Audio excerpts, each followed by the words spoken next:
ಪಿತನ ಸುತನ ಮತ್ತು ಪವಿತ್ರಾತ್ಮರ ನಾಮದಲ್ಲಿ ಆಮೇನ್. ಪ್ರಭು ಕ್ರಿಸ್ತರಲ್ಲಿ ಆತ್ಮೀಯ ಸಹೋದರ ಸಹೋದರಿಯರೇ, ಈ ದಿನದ ಮುಂಜಾನೆಯ ಜೀವಸ್ವರ ಪ್ರಕಟಣಾ ಗ್ರಂಥ 12ನೇ ಅಧ್ಯಾಯ ವಚನ 10 ಮತ್ತು 11. 10 ನಾವು ಓದುವ. ಇಗೋ, ನಮ್ಮ ದೇವನಿತ್ತ ಜೀವೋದ್ಧಾರ ಸಿದ್ಧಿಸಿದೆ, ಆತನ ಶಕ್ತಿ ಸಾಮ್ರಾಜ್ಯಗಳು ಕಂಗೊಳಿಸುತ್ತಿವೆ, ಆತನ ಕ್ರಿಸ್ತಾಧಿಪತ್ಯ ಸ್ಥಾಪಿತವಾಗಿದೆ. ನಮ್ಮ ಸೋದರರನ್ನು ದೂರಿದವರನ್ನು ದಬ್ಬಲಾಗಿದೆ.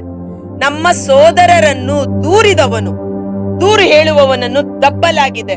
ಹಗಲಿರುಳು ನಮ್ಮ ದೇವರೆದುರು ದೂರುತ್ತಿದ್ದವನನ್ನು ತಳ್ಳಲಾಗಿದೆ. ಇವತ್ತು ದೂರು ಹೇಳುತ್ತಿದ್ದವನು ಹಗಲಿರುಳು ದೂರು ಹೇಳೋದಂದ್ರೇನು ಅದ್ ನೀವೇ ತಿಳ್ಕೊಳ್ಳಿ. Praise the lord, hallelujah. ಇಲ್ಲಿ ದೇವರ ಸನ್ನಿಧಾನದಲ್ಲಿ ಕುಳಿತು ನಮ್ಮ ಜ್ಯೇಷ್ಠ ಸಹೋದರ ಪ್ರಭು ಯೇಸು ನಮ್ಮನ್ನ ತನ್ನ ಸಹೋದರರು ಎಂದು ಕರೆದಿದ್ದಾರೆ.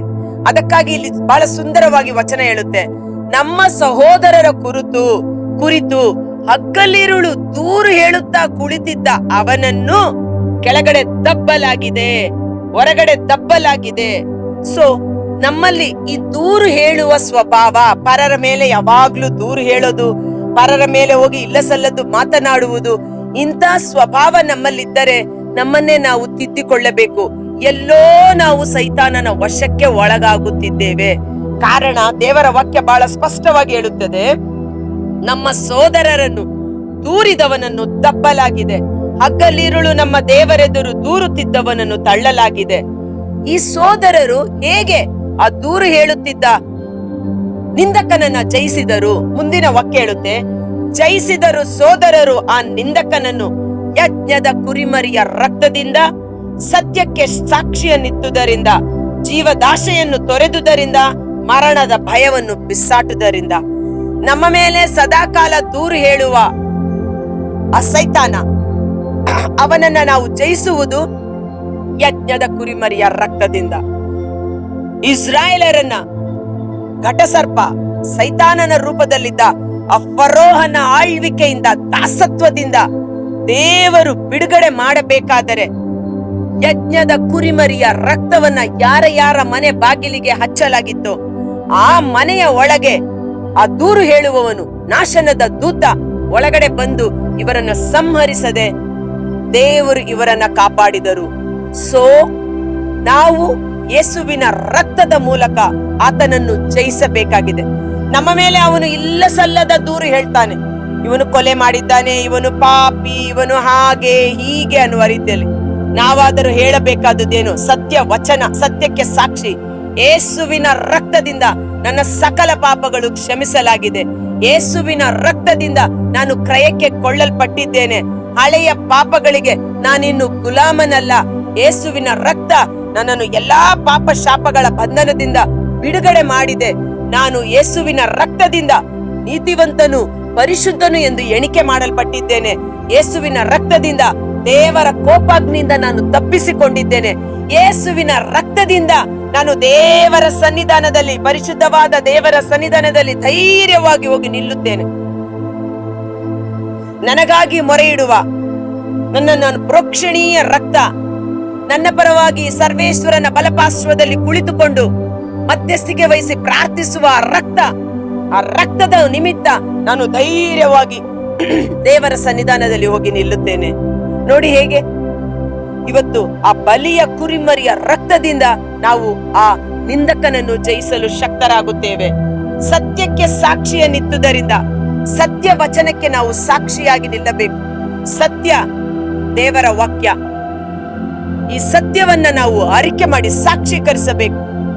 ಸಾಕ್ಷೀಕರಿಸುವುದೆಂದರೇನು? ಬಾಯಿ ತೆಗೆದು ಅರಿಕೆ ಮಾಡುವುದು, ಹೇಳುವುದು. ಯೇಸು ನನ್ನ ರಕ್ಷಕ, ಯೇಸು ನನ್ನ ದೇವರು, ಯೇಸುವಿನ ಮೂಲಕ ನನಗೆ ಬಿಡುಗಡೆ ಉಂಟಾಗಿದೆ ಎಂಬುದಾಗಿ.